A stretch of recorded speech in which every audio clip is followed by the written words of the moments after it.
right, everybody, welcome back. We love to dig deep into some fascinating real-life stories on this show, and today we're diving into a topic that's on a lot of people's minds. Yeah, definitely a relatable one. Debt. Ugh, we've all been there, right? Oh, for sure. It's one of those things that can feel like such a burden. Absolutely. And in today's deep dive, we're going to see how one couple, Jenny and Mike, tackled a mountain of it. A mountain. How much are we talking? $50,000. Wow, okay. That's... Yeah, it's a lot. A lot of it came from their wedding expenses. Ah, weddings. Beautiful, but they can be pricey. No kidding.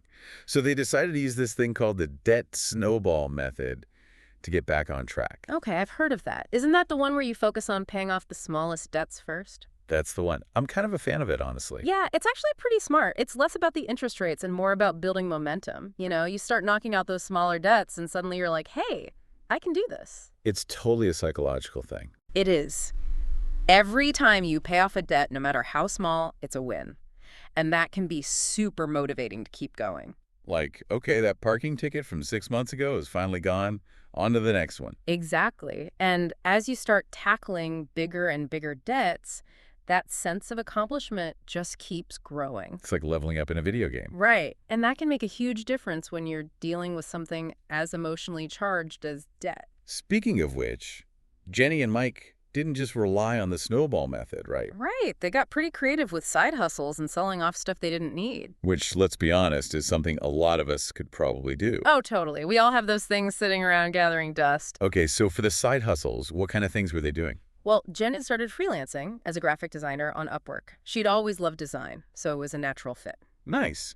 And Mike? Mike's a bit of a handyman, so he signed up for TaskRabbit and started helping people with odd jobs around their homes. Perfect. So they're using their skills. Exactly. And these days, there are so many platforms for finding side hustles. There are, like, so many. You've got everything from driving for ride-sharing services to delivering food to pet sitting. It all depends on what you're good at and what you enjoy. So true. And then there's the selling stuff part. What platforms are good for that? Oh, there are so many. The classics like eBay and Craigslist are still around, but you've also got Facebook Marketplace, OfferUp, Poshmark, tons of options. So many choices. Any tips for people who are like, okay, I want to sell some stuff, but where do I even start? I'd say start by decluttering. Go through your closets, your garage, your attic, and see what you haven't used in a while. You might be surprised at what you find. Oh, I know I would be. Once you have a pile of stuff, take some good photos, write clear descriptions, and list them on a few different platforms. That's smart. Don't be afraid to negotiate a little bit, right? Within reason, of course. But yeah, it's all part of the game. Okay, so side hustles, selling stuff. We can't forget about cutting back on expenses, though. That's where it gets real. It does. But it doesn't have to be as painful as people think. A lot of times it just comes down to being more mindful about your spending. Mindful how? Like meditating on my bank statement. Haha, not quite. But tracking your spending for a month or two can be really eye-opening. You might be surprised at how much you're spending on things like takeout or subscription boxes you barely use. Oh, yeah, the subscription boxes. Yeah. I've definitely fallen into that trap before. It's so easy to do. But once you see where your money is going, you can start making small changes, like packing your lunch a few times a week instead of eating out every day. Or saying goodbye to those subscription boxes that are just cluttering up your house. Exactly. Little changes like that can add up over time. They really can. Okay, so Jenny and Mike did all these things. And get this. They managed to become debt-free in just 2 years.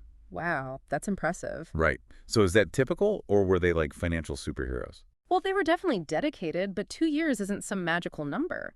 Everyone's situation is different. Someone with lower income and higher debt might take longer, and that's perfectly okay. That's a good point. It's not a race. Exactly. The important thing is to have a plan, stay disciplined, and celebrate those milestones along the way. And to remember that it's not just about the numbers. Debt can really affect you mentally and emotionally. Oh, absolutely. Jenny and Mike talked about feeling overwhelmed and stressed like they were drowning in debt. It can be such a heavy burden. It can. So it's important to acknowledge those feelings and find healthy ways to cope, whether it's journaling, meditation, talking to a therapist, or even just confiding in a friend. Those are all great ideas. It's so easy to focus on the financial side of things and forget about the emotional impact. Right. Taking care of your mental health is just as important as managing your money. I love that. Okay, so to wrap things up, we've learned about the debt snowball method for tackling those debts, the value of side hustles and selling stuff, and the importance of being mindful about our spending. And of course, not forgetting to take care of ourselves along the way. Absolutely. What's the biggest takeaway you hope our listeners get from all this? I think the biggest thing is that becoming debt-free is achievable. It might seem daunting, especially when you're starting out, but Jenny and Mike's story is a great example of what's possible. It's inspiring for sure. It is. And remember, there's no one-size-fits-all solution. What worked for them might not work for everyone. That's so true. The key is to find what works for your unique situation, make a plan, and stick with it. So as you're thinking about your own journey to financial freedom, maybe ask yourself, what's one small step I can take today to get started? Yeah. Maybe it's listing that old guitar on eBay or looking into some side hustle options. Every little bit helps. That's such good advice. Thanks for joining us on this deep dive, everyone. Here's to a brighter, debt-free future for all of you. Cheers to that.